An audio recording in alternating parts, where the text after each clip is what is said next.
പ്രേക്ഷകർക്കെല്ലാവർക്കും ഈശോ മിശിഹായ്ക്ക് സ്തുതിയായിരിക്കട്ടെ. ദൈവത്തിൻ്റെ വചനം കൊടുക്കാൻ എന്താനന്ദം എന്നറിയോ. ഞാൻ ഇന്ന് എൻ്റെ മനസ്സിൽ തിരഞ്ഞെടുത്തത്, പലപ്പോഴും നമ്മൾ ശ്രദ്ധിക്കാതെ പോകുന്ന ഒരു വിഷയമാണ് ആദ്യത്തെ മാർപ്പാപ്പയായ വലിയ മുക്കുവൻ പത്രോസിൻ്റെ കഥ.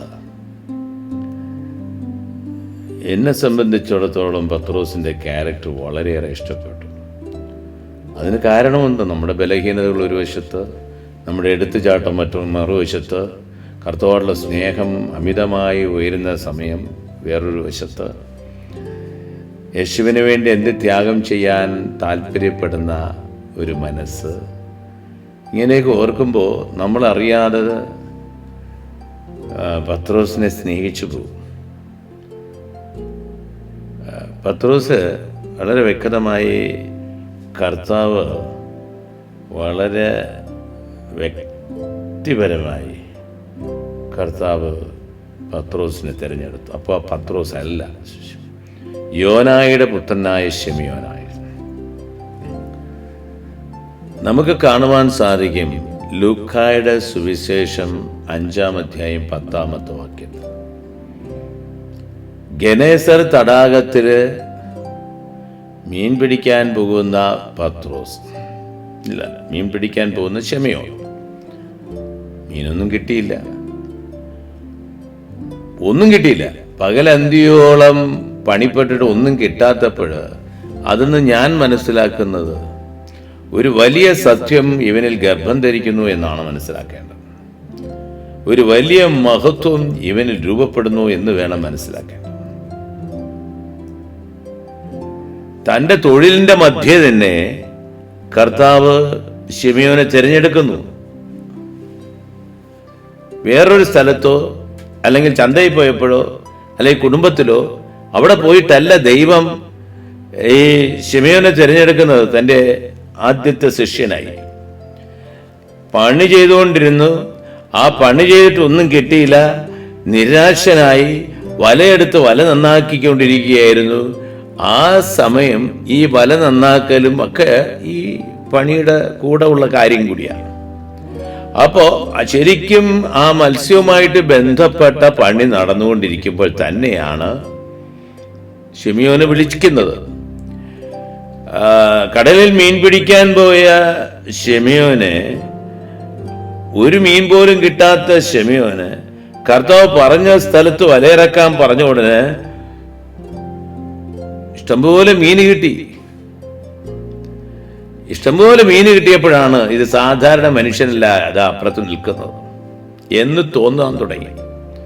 അപ്പൊ ഒരു അസാധാരണ മനുഷ്യനാണ് എന്നോട് കൽപ്പിച്ചത് എന്ന് ചിന്തിക്കാൻ തുടങ്ങിയപ്പോൾ ആ അസാധാരണ മനുഷ്യനെ കുറിച്ച് അറിയാനുള്ള ഒരു ആഗ്രഹം, അതാണ് തന്നിൽ മുളയെടുത്ത ആദ്യത്തെ സംഭവം. കർത്താവ് വെളിപ്പെടുത്തി കൊടുക്കുകയാണ്. ഇപ്പൊ മീന് കിട്ടിയപ്പോൾ തൻ്റെ ഇല്ലായ്മയെ കുറിച്ചുള്ള ഉണർവും യേശുവാകുന്ന വ്യക്തിത്വത്തോടെ എല്ലാമുള്ള ആ അവസ്ഥയും താൻ അറിയാതെ ഒരു താരതമ്യ പഠനം അവിടെ നടക്കുകയാണ്.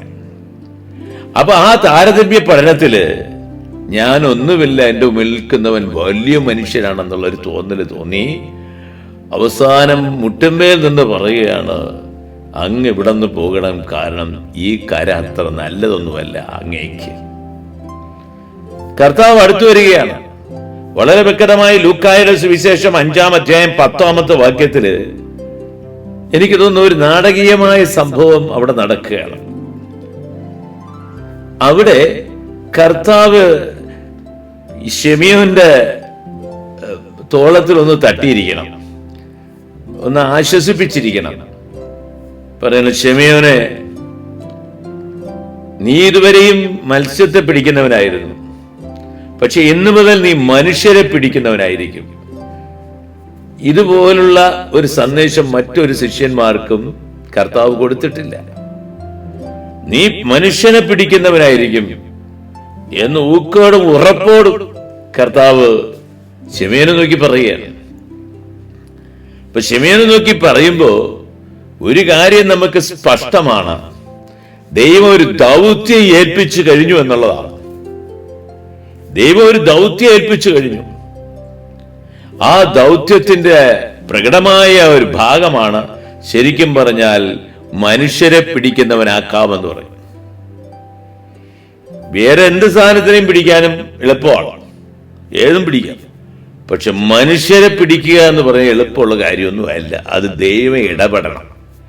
ദൈവം ഇടപെട്ടെങ്കിൽ മാത്രമേ മനുഷ്യരെ പിടിക്കാൻ പറ്റൂ. മനുഷ്യരെ മാനസാന്തരപ്പെടുത്താൻ ആർക്ക് കഴിയും? ദൈവ ചൈതന്യത്തിലല്ലാതെ ഒരു മനുഷ്യനും മാനസാന്തരപ്പെടുത്താൻ പറ്റില്ല. നമ്മൾ മനസ്സിലാക്കണം. ഇപ്പൊ കേട്ടുകൊണ്ടിരിക്കുന്ന നിങ്ങളും ഞാൻ ദൈവത്തിൽ ആശ്രയിച്ച് തന്നെയാണ് ഇത് പറയുന്നത്. ഈ പറയുന്നത് കേട്ട് നിങ്ങൾക്ക് മനസ്സിലൊരു ചലനം ഉണ്ടാകുമെങ്കിൽ അത് എന്റെ കഴിവല്ല, എന്റെ ദൈവത്തിന്റെ കരുണയും ചൈതന്യം നിങ്ങളിലൂടെ വ്യാപിക്കുന്നത് കൊണ്ടാണ് നിങ്ങൾക്ക് മാനസാന്തരം സംഭവിക്കുന്നത്. അതുകൊണ്ട് മാനസാന്തരം സംഭവിച്ചത് ഇന്ന മനുഷ്യരിലൂടെയാണ് എന്ന് പറഞ്ഞ് അവന് വേറെ ചില ആളുകൾ വെറുക്കും, വേറെ ചില ആളുകൾ അക്സെപ്റ്റ് ചെയ്യും. നിങ്ങൾ അംഗീകരിച്ചാലും വെറുത്താലും എന്റെ ദൈവത്തിന്റെ ദൈവരാജ്യം ഇവിടെ പ്രബലമാകും എന്നതിന് യാതൊരു സംശയമില്ല. വലിയ മുക്കുവനായ ശിമയോന് ദൈവം ആദ്യത്തെ ശിഷ്യനായിട്ട് മാത്രമല്ല, പ്രഥമവും പ്രധാനവും പെട്ട ഒരു ശിഷ്യനായിട്ട് തന്നെയാണ്, ഒരു പരമാധികാരത്തിലേക്ക് നീക്കി ഒരു വലിയ ശിഷ്യനാക്കി തന്നെയാണ് ദൈവം ഈ ശിമയോനെ മാറ്റുക എന്നതാണ്. വളരെ വ്യക്തമായിട്ട് മറ്റൊരാശയം ഞാൻ കാണുന്നത് മത്തായിയുടെ സുവിശേഷം 16-ാം അധ്യായം 16-ാമത്തെ വാക്യത്തിലാണെന്ന് തോന്നുന്നു. അവിടെ വളരെ വ്യക്തമായിട്ട് കേസറിയ ഫിലിപ്പിയിൽ കർത്താവ് ചെന്നെത്തുകയാണ്. കേസറിയ ഫിലിപ്പി എന്ന് പറയുന്നത് തന്നെ ബിംബങ്ങളുടെ നാടാണ്. ബിംബങ്ങൾ രൂപപ്പെടുത്തുക, ബിംബങ്ങൾ ഉണ്ടാക്കുക, ബിംബങ്ങൾ ഉണ്ടാക്കി വിൽക്കുന്ന ഒരു നാട്. ചലനമറ്റ ബിംബങ്ങളെ ഉണ്ടാക്കുകയാണ്.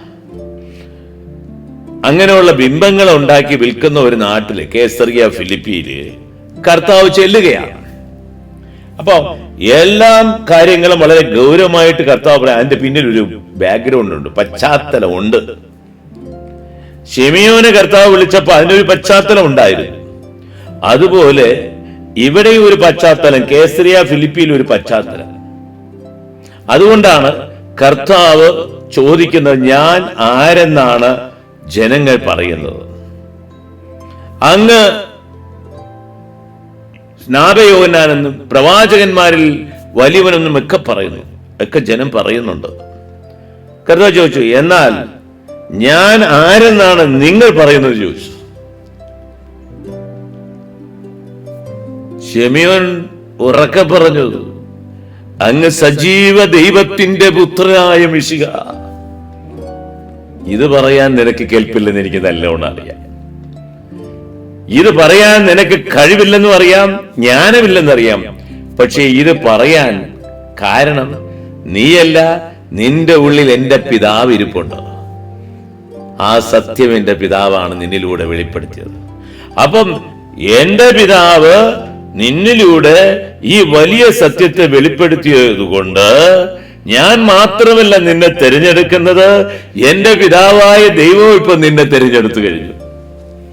അതുകൊണ്ടാണ് ഞാൻ നിന്നോട് പറയുന്നത്, ശിമയോനെ, നീ പാറയാണ്. ഈ പാറമേൽ എന്റെ സഭയെ ഞാൻ സ്ഥാപിക്കും, നരകവാതിലുകൾ പ്രബലപ്പെടുകയില്ല എന്നെല്ലാം പറയുമ്പോ എന്റെ പിതാവിന്റെ അംഗീകാരത്തോടുകൂടി, യേശുക്രിസ്തുവിന്റെ പിതാവായ ദൈവത്തിന്റെ അംഗീകാരത്തോടുകൂടിയാണ് ഈ സ്ഥാനം പത്രോസിന് യേശുക്രിസ്തു കൊടുക്കുന്നത്. എന്നിട്ടാണല്ലോ പേര് മാറ്റുന്നത്. എന്ന് മുതൽ നീ ശിമയോനെന്നല്ല, നീ കേപ്പ അഥവാ പത്രോസ് എന്ന് വിളിക്കപ്പെടും. പാറയാണ്, ഉറച്ച പാറയാണ് നീ. നരകവാതിലുകൾ പ്രബലപ്പെടുകയില്ലെന്ന് പറഞ്ഞാൽ പിന്നെ അതിന്റെ ഉറപ്പിനെ കുറിച്ച് നമുക്ക് മനസ്സിലാക്കാനേ ഉള്ളൂ. അപ്പൊ പാറയാണ്. അപ്പൊ കർത്താവ് അവനെ ആധികാരികമായിട്ട് അങ്ങ് ഉയർത്തിക്കഴിഞ്ഞു. വളരെ വ്യക്തമായിട്ട് നമുക്കിത് മനസ്സിലാക്കാൻ സാധിക്കും.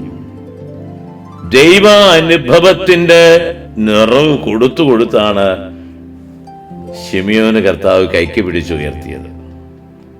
ശിമിയോൻ കർത്താവിന്റെ കൂടെ നടക്കുമ്പോഴും ശിമിയോന് ഒരു ഇന്റൻഷൻ ഉണ്ടായിരുന്നു, ഒരു ഉദ്ദേശം ഉണ്ടായിരുന്നു. പുത്രനായ യേശുവിനെ എത്രത്തോളം മനസ്സിലാക്കി എടുക്കാൻ പറ്റുമോ അത്രത്തോളം മനസ്സിലാക്കണം. ദൈവിക ശക്തി മാഹാത്മ്യം വളരെ വ്യക്തമായി അറിയണം. ഒരു നല്ല ശിഷ്യനായി മാറണം. ദൈവരാജ്യത്തെ കൊണ്ടുവരുന്ന ക്രിസ്തുവിന്റെ കാലടികളെ പിൻചെല്ലാൻ കഴിവുറ്റവനായിട്ട് മാറണം. ഇതൊക്കെയാണ്. അപ്പൊ വളരെ വ്യക്തമായിട്ട് നമ്മൾ മനസ്സിലാക്കാനുള്ള കാരണം, പ്രിയപ്പെട്ടവരെ, ഈ ഒരു കാര്യം നമ്മൾ മറക്കരുത്. ദൈവത്തിന്റെ ഉള്ളില് പത്രോസിനൊരു വലിയ സ്ഥാനമുണ്ട്, ഉന്നത സ്ഥാനമുണ്ട്. ആ ഉന്നത സ്ഥാനം ഇന്ന് ഒരു മിനിസ്റ്റർ, പട്ടികജാതിയിൽ ഒരു മിനിസ്റ്റർ ആയാൽ നിശ്ചയമായും പട്ടികജാതിക്കാർക്ക് സന്തോഷം ഉണ്ടാകും. അതുപോലെ തന്നെ ഇപ്പോ ഭാരതത്തിലെന്ന് പറഞ്ഞ ജാതീയ വ്യവസ്ഥയ്ക്ക് ഒരു കുറവുമില്ല. എങ്കിലും ഞാൻ പറയുകയാണ്, ഓരോ സമുദായത്തെ റെപ്രസെന്റ് ചെയ്യുന്ന ഒരു മിനിസ്റ്ററോ ഒരു മന്ത്രിയോ ഒരു മുഖ്യമന്ത്രിയോ അല്ലെങ്കിൽ ഒരു സെൻട്രൽ മിനിസ്റ്ററോ വരുമ്പോൾ ആ സമുദായത്തിനൊരു സന്തോഷമുണ്ട്. എനിക്ക് തോന്നുന്നത് ഈ കടലോരത്തിന്റെ സന്തോഷം കുറച്ചൊക്കെ ഇതായിരിക്കണം. സഭയിലെ ഏറ്റവും വലിയ തലവനായി ദൈവം തിരഞ്ഞെടുത്തത് സഭ പലപ്പോഴും ഭ്രഷ്ട് കൽപ്പിക്കുന്ന, തള്ളിപ്പറയുന്ന ഒരു സമൂഹത്തിൽ നിന്ന് എടുത്തു വയ്ക്കുമ്പോൾ, മാർജിനലൈസ്ഡ് ഗ്രൂപ്പ് എന്ന് എടുത്തു വയ്ക്കുമ്പോൾ ദൈവം ആ മാർജിനലൈസ്ഡ് ഗ്രൂപ്പിനെ തൻ്റെ മാറോട് അണച്ച് മഹത്വപ്പെടുത്തുന്നു എന്നും കൂടെ നമ്മൾ കരുതണം. അപ്പൊ അത് നമ്മൾ വ്യക്തമായിട്ട് എന്റെ ദൈവത്തിന്റെ ജസ്റ്റിസും നീതിബോധവും ഒക്കെ ഒരുപാടാണ്, നമ്മൾ ചിന്തിക്കുന്നതിൽ അപ്പുറമാണ്. ഇവിടെ കർത്താവ് പത്രോസിനെ ആക്കിയതിലൂടെ പൈതൃകമായ അധികാരത്തിന്റെയും സ്ഥാനത്തിന്റെയും ലക്ഷണമായി നമ്മളത് കരുതേണ്ടിയിരിക്കുന്നു. തമ്പുരാൻ കർത്താവ് ആയ ദൈവം പത്രോസിന് കൊടുത്ത ഈ സ്ഥാനം ആർക്കും മാറ്റാൻ പറ്റില്ല. ദൈവം കൊടുത്തതാണ്, ദൈവം പറഞ്ഞതാണ്, ദൈവം സ്ഥാപിച്ചത്. സ്വർഗരാജ്യത്തിന്റെ താക്കോൽ എന്നൊക്കെ പറയുമ്പോൾ അത് അത്രയും വലിയ അധികാരം കൊടുത്തു വെച്ചു. സ്വർഗരാജ്യത്തിന്റെ താക്കോലാണ് ഏൽപ്പിക്കുന്നത്. നീ അടയ്ക്കുന്നത് മുഴുവൻ അടയ്ക്കപ്പെടും, നീ തുറക്കുന്നത് മുഴുവൻ തുറക്കപ്പെടും. നീ ഇവിടെ സ്ഥാപിക്കുന്നത് സ്വർഗത്തിലും സ്ഥാപിക്കപ്പെടും, ഇവിടെ അഴിക്കുന്നത് സ്വർഗത്തിലും അഴിക്കപ്പെടും. എങ്കിലും പ്രിയപ്പെട്ടവരെ, യോഹന്നാന്റെ സുവിശേഷം ശ്രദ്ധിക്കണം.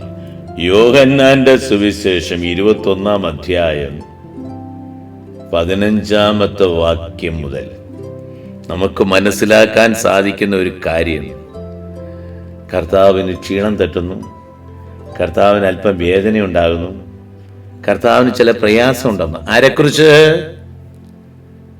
പത്രോസിനെ കുറിച്ച്. പത്രോസിനെ കുറിച്ച് ഒരു വിഷയം. കാരണം യേശു മരിച്ചുപോയി, ഇനി നമുക്ക് പഴയ ജോലി തുടരാം എന്നെല്ലാം വിചാരിച്ച് പത്രോസ് പൊടിയൊക്കെ അടിച്ചു മാറ്റി പഴയ വലയെടുത്തു, വള്ളമെടുത്തു, നേരെ കടലിൽ പോകുന്നു. കൂടെ 1-2 ശിഷ്യരെയും വിളിച്ചുകൊണ്ട് പോവുകയാണ്. കർത്താവിന് വേദനയുണ്ട് അതിനെ ഓർത്ത്. ഞാൻ നിന്നെ മനുഷ്യരെ പിടിക്കുന്നവനാക്കാമെന്ന് പറഞ്ഞു. വീണ്ടും നീ മത്സ്യത്തെ പിടിക്കാൻ പോയല്ലോ, യോനായുടെ പുത്രനാണ്. അതുവരെ പത്രോസ് എന്ന് വിളിച്ച കർത്താവ് അത് കഴിഞ്ഞിട്ട് യോനായുടെ പുത്രൻ എന്നാണ് വിളിക്കുന്നത്. അതിൽ നല്ല മനസ്സിലാക്കാം കർത്താവിന്റെ മാനസിക വേദന, വ്യഥ. യോനായുടെ പുത്രനായ ശിമിയോനെ, നീ ഇവരെക്കാൾ അധികമായി നീ എന്നെ സ്നേഹിക്കുന്നു. എന്റെ അർത്ഥം എന്തോന്ന്? നിന്റെ മീൻപിടുത്തക്കാളെ നീ സ്നേഹിക്കണം, നിന്റെ കുടുംബത്തെക്കാളും നീ സ്നേഹിക്കണം, നീ വ്യാപരിക്കുന്ന എല്ലാത്തിനേക്കാളും നീ സ്നേഹിക്കണം. പിന്നെ എന്തിനാണ് നീ വീണ്ടും പോയി കടലിൽ പോയത് എന്നുള്ള ചോദ്യം അതിനകത്ത് ഒളിഞ്ഞു കിടപ്പുണ്ട്. നീ എന്നെ സ്നേഹിച്ചിരുന്നുവെങ്കിൽ ഈ തൊഴിൽ പോകില്ലായിരുന്നു. അപ്പോ എല്ലാവരെക്കാളും നീ അധികമായി. ഇത് തന്നെയാണ് ഒരു പുരോഹിതനോടും കർത്താവ് പറയുന്നത്. പുരോഹിതന് സ്വന്തമല്ല, നിങ്ങൾക്കറിയാമല്ലോ. എനിക്ക് സ്വന്തമേ അല്ല. ഒരു പുരോഹിതന് സ്വന്തമല്ല, ദൈവത്തിന് അവൻ പൂർണ്ണമായി സ്വന്തപ്പെട്ടിരിക്കുകയാണ്. അതുപോലെ പത്രോസ് യേശുവിനെ പൂർണ്ണമായി സ്വന്തപ്പെട്ടപ്പോ യേശുവിന്റെ ഉള്ളിൽ പത്രോസ് എന്ന വ്യക്തി ഉണ്ടായിരുന്നു. അത് അല്പം നഷ്ടപ്പെട്ടപ്പോൾ ആ പത്രോസ് എന്ന പേര് നഷ്ടപ്പെട്ടതുപോലെ. അതുകൊണ്ടാണ് കർത്താവ് ചോദിക്കുന്നത്, യോനായുടെ പുത്രനായ ശിമിയോനെ എന്ന് പറയുന്നു. അപ്പം ചോദിക്കുന്നു, എല്ലാറ്റിനേക്കാൾ അധികം നിനക്ക് എന്നെ സ്നേഹിക്കാൻ പറ്റുമോ? പത്രോസ് പറയുകയാണ്, പറ്റും കർത്താവേ, എങ്കിൽ നീ എന്റെ ആടുകൾ മേയ്ച്ചാൽ മതി, അല്ലെങ്കിൽ മേയ്ക്കരുത്. എന്നെ സ്നേഹിക്കാതെ, എന്നെ അംഗീകരിക്കാതെ, എന്നെ സ്വന്തമാക്കാതെ നിനക്ക് എന്റെ ആടുകളെ മേയ്ക്കാൻ പറ്റുകയില്ല. നീ ബലഹീനനായിരിക്കും.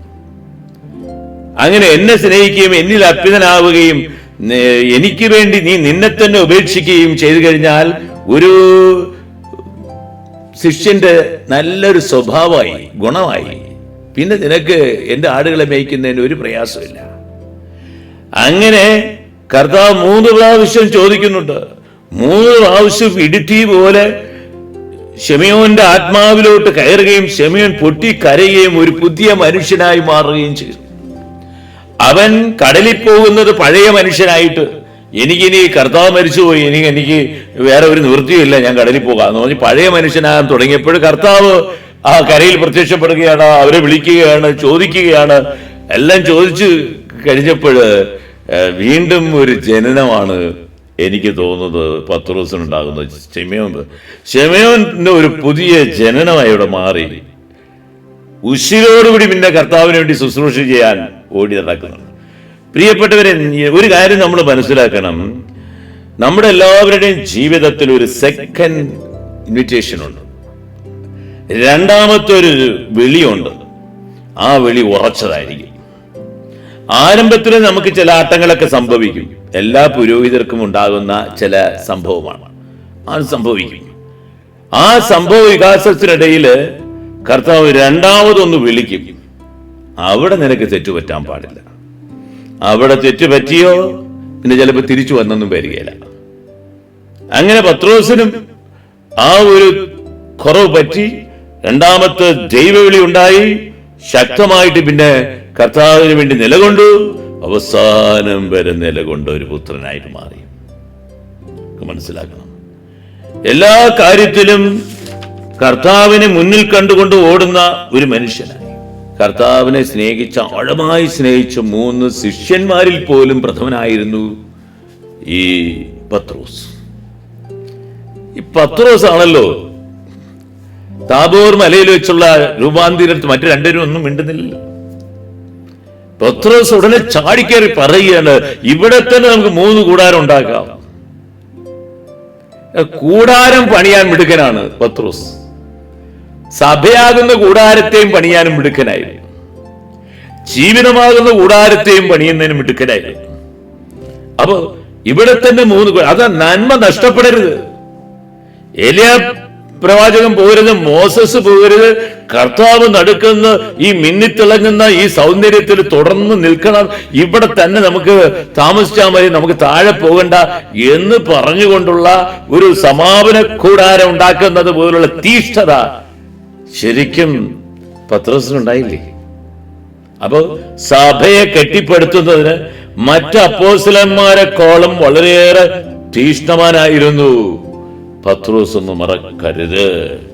ആ പത്രോസ് എല്ലാ കാര്യത്തിലും പഴയ സമൂഹത്തില്, അപ്പോസ്തോലിക സമൂഹത്തിൽ നമുക്ക് നോക്കുമ്പോൾ അവരുടെ മനസ്സിൽ ഉറച്ചിരിക്കുന്നത് പത്രോസ് എന്ന പോപ്പ് തന്നെയാണ്.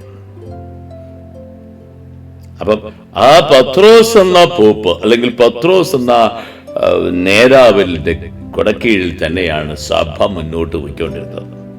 അദ്ദേഹത്തിന് ശിക്ഷിക്കാനും ശാസിക്കാനും അധികാരമുണ്ടായിരുന്നു.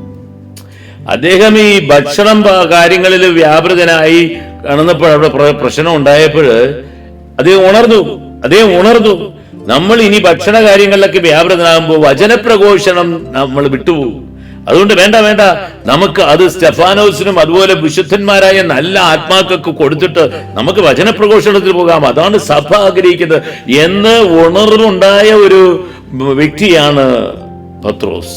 ദൈവത്തിന് ഏറ്റവും കൂടുതൽ പ്രാധാന്യം കൊടുത്തുകൊണ്ട് വളരെ വ്യക്തമായിട്ട് സഭയെ നയിക്കാനുള്ള പ്രത്യേക ഒരു ബുദ്ധിയും വൈഭവവും പത്രോസിനുണ്ടായിരുന്നു എന്നുള്ളതാണ്. കാലാകാലങ്ങളിൽ വരുന്ന വ്യതിയാനങ്ങളിൽ അടിമപ്പെടാതെ ആ വ്യതിയാനങ്ങളെ വചനത്തിലൂടെ കീഴടക്കി മുന്നോട്ട് കൊണ്ടുപോകാൻ സഭയുടെ തലവനായ പത്രോസിന് കഴിഞ്ഞു എന്ന് വേണം പറയാൻ. അടുത്ത് നമുക്ക് മനസ്സിലാകാൻ സാധിക്കുന്നത് പത്രോസിന്റെ പ്രഭാഷണമാണ് പെന്തക്കോസ്താ നാളിൽ സഭയ്ക്ക് തുടക്കം കുറിക്കുന്നത്. അപ്പോസ്തല നടപടി 1-ാം അധ്യായം 15 മുതലുള്ള വാക്യങ്ങൾ നമുക്ക് വായിച്ചാൽ അറിയുവാൻ സാധിക്കും. അപ്പോൾ അവിടെയും പത്രോസിനൊരു മുൻതൂക്കം ഉണ്ടായിരുന്നു. സഭ പെന്തക്കോസ്തായുടെ നിറവ് വെളിയിൽ വന്ന് ജനങ്ങൾക്ക് വചനം കൊടുത്തപ്പോൾ ഉണ്ടാകുന്ന ആ മാറ്റം, അതുപോലെ തന്നെ യൂദാസ് കറിയോത്ത എന്ന് പറയുന്ന ഒരു ശിഷ്യൻ നഷ്ടപ്പെട്ടപ്പോൾ കർത്താവിന്റെ ഉള്ളിൽ ഒരു കണക്കുണ്ടായിരുന്നു, 12 പേര്. യൂദാസ് കറിയോത്ത എന്ന് പറയുന്ന വ്യക്തി നഷ്ടപ്പെട്ടു പോയപ്പോ ആ വ്യക്തിക്ക് പകരം ഒരു ശിഷ്യന് ദൈവം തിരഞ്ഞെടുക്കുന്നത് പോലും പത്രോസാണ് മുൻകൈയെടുത്ത് ഒരു ശിഷ്യനെ തിരഞ്ഞെടുക്കുന്നു. വളരെ വ്യക്തമായിട്ട് അപ്പോസ്തല നടപടി 1-ാം അധ്യായം 22-ാമത്തെ വാക്യത്തിൽ നമുക്ക് കാണുവാൻ സാധിക്കും. അതുപോലെ തന്നെ ക്രിസ്തീയ വിശ്വാസം ഗ്രഹിക്കാൻ കൊർന്നേലിയസിനെ ദൈവം അയക്കുന്നത് പത്രോസിന്റെ പക്കലാണ്. തുകൽപ്പണിക്കാരനായ വീട്ടില് പത്രോസിന്റെ അടുക്കലാണ് അയക്കുന്നത്. വേറെ ഒരു ശിഷ്യരെ കുറിച്ചും പരിശുദ്ധാത്മാവ് പറയുന്നില്ല, ഇവന്റെ അടുത്ത് പോകണം അവന്റെ അടുത്ത് പോകണം, പത്രോസിന്റെ അടുത്താണ് പറഞ്ഞയക്കുന്നത്. അപ്പൊ ആത്മീയമായിട്ടുള്ള പ്രാധാന്യവും ഒരു പാരമ്പര്യ ഉയർച്ചയും പത്രോസിന് ഉണ്ടെന്നുള്ളതാണ് നമുക്ക് മനസ്സിലാക്കാൻ. അതിന്റെ അർത്ഥം തെറ്റുകൂടാതെ വിശ്വസ്തയോടുകൂടി ഉറച്ച് ദൈവത്തിന്റെ വിശ്വാസത്തെ പഠിപ്പിക്കും എന്നൊരു വിശ്വാസം ഉള്ളത് കൊണ്ട് തന്നെയാണ് സഭ പത്രോസിനെ അങ്ങനെ കാണുന്നത്. നമുക്ക് വളരെ വ്യക്തമായി പ്രധാനപ്പെട്ട മുക്കുവനായ പത്രോസിന് ഒരുപാട് മറ്റു ചില ഗുണങ്ങളും കൂടെ ഉണ്ട്. ഈ പീഡാനുഭവത്തില് കർത്താവിനെ പിടിച്ചപ്പോൾ കർത്താവിനെ തള്ളി പറയുന്നത് അവിടെയും പത്രോസിന്റെ സ്വഭാവം കാണാൻ പറ്റും. അവിടെ പെട്ടെന്നുള്ള ഒരു ഫീലിംഗിൽ പറഞ്ഞു പോകുന്ന ഒരു ആശയമാണ്. അല്ല, ഞാൻ അവനെ അറിയത്തില്ല കണ്ടിട്ടില്ല എന്നൊക്കെ പറഞ്ഞെങ്കിലും പക്ഷെ ഉള്ളു പറഞ്ഞിട്ടില്ല എന്നതിന് തെളിവ് കർത്താവ് പത്രോസിനെ നോക്കിയപ്പോൾ പത്രോസ് പൊട്ടിക്കരഞ്ഞു എന്ന ആ സത്യത്തിൽ വളരെ വ്യക്തമാണ്. പിന്നെ പത്രോസ് ശക്തനായി മാറുകയാണ്. കർത്താവിനെ കണ്ട് ശിമിയോൻ പത്രോസ് പൊട്ടിക്കരഞ്ഞപ്പോ എന്റെ പിഴ എന്റെ വലിയ പിഴ എന്ന് സ്വയം മനസ്സുകൊണ്ട് പ്രഖ്യാപിച്ചിട്ട് പൊട്ടിക്കരഞ്ഞപ്പോ അങ്ങേ തള്ളിപ്പറഞ്ഞതെല്ലാം കഴുകപ്പെടുന്നു എന്നതാണ്. ഒരു വലിയ ക്യാരക്ടറിന്റെ ഉടമസ്ഥനാണ്, വലിയൊരു സ്വഭാവത്തിന്റെ ഉടമസ്ഥനാണ്. പിന്നെ ദൈവത്തിന് വേണ്ടി എന്തും വലിച്ചെറിയുവാൻ, ആ വലിച്ചെറിയൽ മീൻ പിടിക്കുന്ന സമയത്ത് ഉണ്ടായിരുന്നു കർത്താവ് വിളിച്ചപ്പോഴും. ആ എന്തും വലിച്ചെറിയുവാൻ തയ്യാറുള്ള ഏക വലിയൊരു മനുഷ്യനാണ്. സെബെദീ പുത്രന്മാരുടെ അമ്മ ഈ താബോർ മലയിലെ രൂപാന്തരീകരണം സംഭവിച്ചതിന് ശേഷം ആരടുത്ത് ഇത് പറയരുതെന്ന് പറയുമ്പോഴും ഈ സെബെദീ പുത്രന്മാരെ അമ്മയെടുത്ത് പറഞ്ഞിട്ടുണ്ടാവണം. അതുകൊണ്ടാണല്ലോ അമ്മ വന്ന് കർത്താവിനോട് ചോദിക്കുന്നത്, ഞങ്ങള് ഈ യോഹന്നാനും യാക്കോബും വളരെ വ്യക്തമായിട്ട് പറഞ്ഞിട്ടുണ്ടാവണം, ഞങ്ങൾ ഇത് കണ്ടു, അദ്ദേഹത്തിന്റെ നല്ല വെമ്മയേറിയ അനുഭവം കൊണ്ടു, സ്വർഗം തോറ്റുപോകും എന്നെല്ലാം പറഞ്ഞിട്ടുണ്ടാവും. അപ്പോഴമ്മയ്ക്ക് മനസ്സിലായി ഇത് ഉന്നതനായ ഒരു മനുഷ്യൻ, സ്വർഗത്തിന്റെ അധിനാഥനുമാണ്. അപ്പോ ഈ സന്ദർഭം പാഴാക്കരുത് എന്ന് പറഞ്ഞിട്ടാണ് സുബിധിപുത്രന്മാർ അമ്മ എന്ന് പറയുകയാണ്, അങ്ങയുടെ മഹത്വത്തിൽ എന്റെ 2 മക്കൾ, ഒരാൾ വലത്തും ഒരാൾ ഇടത്തും സ്ഥാനം പിടിച്ചിരിക്കണം.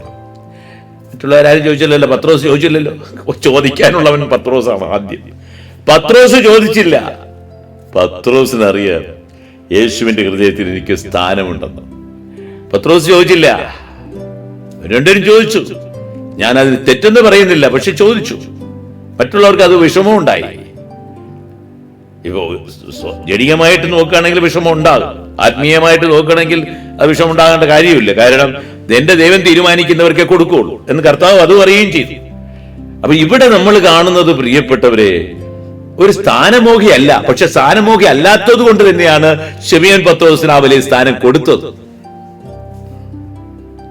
സ്ഥാനമോഹിയായിരുന്നുവെങ്കിൽ എന്റെ ദൈവം പത്രോസിനെ ആദ്യത്തെ പോപ്പായിട്ട് തിരഞ്ഞെടുക്കില്ല, സഭയെ നയിക്കുന്ന തനയനായിട്ട് തിരഞ്ഞെടുത്തിരിക്കില്ല. അപ്പം ആ ഒരു സ്വഭാവം വളരെ വലുതാണ്. പിന്നെ എന്തും താണ് കർത്താവിന്റെ മുമ്പിൽ നിൽക്കുന്ന ഒരു മനുഷ്യൻ. വളരെ വ്യക്തമായി യോഹന്നാന്റെ സുവിശേഷം 13-ാം അധ്യായം, ബാക്കി എല്ലാവരും കാല് കഴിയാനായിട്ട് പോയപ്പോൾ കാലും കൊടുത്തു, കയ്യും കൊടുത്തു, എല്ലാം കൊടുത്തു. പക്ഷെ പത്രോസിന്റെ അടുത്ത് വന്നപ്പോഴാണ് ശരിക്കുള്ള വ്യക്തിത്വം കാണിച്ചു എന്നുള്ളതാണ്. അങ്ങ് എന്റെ പാദം കഴുകരുത്, ഞാൻ യോഗ്യനല്ല, അങ്ങ് എന്റെ പാദം കഴുകരുത്. അപ്പൊ കർത്താവ് മറുപടി പറയുന്നു, നിന്റെ പാദം കഴുകിയില്ലെങ്കിൽ എനിക്കും നിനക്ക് ഒരു ബന്ധമില്ല, എന്നാ പിന്നെ എല്ലാം കഴിയും എന്ന് പറഞ്ഞ ആ ആസ്വാദത്തോടുകൂടി മറുപടി പറയുന്ന ഒരു ശിഷ്യനാണ് പത്രോസ്. ആ ഗുരുത്വത്തെ, ആ ഗുരുവിനെ അങ്ങേറ്റം ബഹുമാനിക്കുകയും എന്നാൽ ശുശ്രൂഷയ്ക്ക് തടസ്സം വരുന്നു എന്ന് കണ്ടപ്പോൾ എന്നാ മുഴുവനും കഴുകട കർത്താവേ എന്ന് പറയുകയും ചെയ്യുന്ന ഒരു വലിയ ഒരു ഹൃദയത്തിന്റെ ഉടമസ്ഥനാണ്. ഇപ്പൊ പത്രോസിനെ നമുക്ക് അങ്ങനെ തള്ളിക്കളയാൻ പറ്റില്ല. ഒരുപാട് കാര്യങ്ങളുണ്ട്. ഈ കിട്ടുന്ന ഈ അരമണിക്കൂറിനകത്ത് എല്ലാം പറഞ്ഞു തീർക്കാൻ പറ്റില്ല. എങ്കിലും പ്രിയപ്പെട്ടവരെ, ആ പത്രോസ് എന്ന വലിയ മുക്കുവൻ ജീവിതത്തിലെ ഒരു വലിയ മനുഷ്യനായി മാറി. സഭയുടെ തലവനായി മാറുക മാത്രമല്ല, സഭയ്ക്ക് ഒരു വഴികാട്ടിയായിട്ട് മാറി എന്നുള്ളതും നമുക്ക് പരിചയിക്കാൻ പറ്റാത്തതാണ്. ദൈവം നിങ്ങളെ സമൃദ്ധമായി അനുഗ്രഹിക്കട്ടെ. നമുക്ക് സന്തോഷത്തോടുകൂടെ ഒരു പ്രാർത്ഥന ചൊല്ലാം. കാരുണ്യവനായ ദൈവമേ, നിന്നെ ഞങ്ങൾ സ്തുതിക്കുന്നു, വാഴ്ത്തുന്നു കർത്താവേ. ഞങ്ങളെല്ലാവരും നല്ല ഹൃദയമുള്ളവരായി കാണണമെന്ന് നീ ആഗ്രഹിക്കുന്നുണ്ട്. ഞങ്ങളുടെ ഹൃദയത്തെ വിശുദ്ധീകരിക്കണമേ. അനുതാപത്തിലൂടെ വിശുദ്ധീകരിച്ച് ദൈവ ചൈതന്യത്തിലൂടെ പരിവർത്തനം നേടി അങ്ങുമായിട്ട് ലയിക്കുന്ന ഒരു വ്യക്തിത്വം ഞങ്ങൾക്ക് തരണമേ. നിരന്തരം നിന്നെ സ്നേഹിക്കുന്ന ഒരു വലിയ ഹൃദയം ഞങ്ങൾക്ക് തരണമേ. നിന്നെ സ്നേഹിക്കുന്ന ഒരു ഹൃദയമുണ്ടെങ്കിലേ നിന്നെ ഞങ്ങൾക്ക് അനുഭവിക്കുവാനും അറിയുവാനും സാധിക്കുകയുള്ളൂ. അത് കേൾക്കുന്നവർക്കും കൊടുക്കണം യേശുവേ. പരിശുദ്ധനെ അത് ഞങ്ങൾക്ക് വളരെ പ്രധാനമായി തോന്നുന്നു. എല്ലാവർക്കും നീ കൊടുക്കണം നിന്നെ അറിയുന്ന വലിയ ഹൃദയം. അത് നീ കൊടുത്ത് നിന്റെ മക്കളായി ഞങ്ങളെ രൂപപ്പെടുത്തിക്കൊണ്ടിരിക്കണമേ. എല്ലാ സംരംഭങ്ങളിലും നീ ഞങ്ങൾക്ക് കൂട്ടായിരിക്കണമേ. ആശയപരമായിട്ടും വിശ്വാസപരമായിട്ടും സമർപ്പണത്തിനും ഒരു കുറവും തെറ്റും ഞങ്ങൾ സംഭവിക്കരുത് കർത്താവേ. നിന്നെ ഞങ്ങൾ ആത്മാവിൽ ആരാധിക്കുന്നു, സ്തുതിക്കുന്നു, വാഴ്ത്തുന്നു കർത്താവേ. എല്ലാ നന്മയായി പരിണമിക്കുന്ന സ്നേഹമേ, നിനക്ക് സ്തുതി, നിനക്ക് സ്തോത്രം, നിനക്ക് മഹത്വം. കർത്താവായി ക്രിസ്തു വഴി ഞങ്ങൾ സമർപ്പിക്കുന്ന പ്രാർത്ഥന കേട്ടല്ലേണമേ. എല്ലാവർക്കും ഈശോ മിശിഹായ്ക്ക് സ്തുതിയായിരിക്കട്ടെ. ആമേൻ.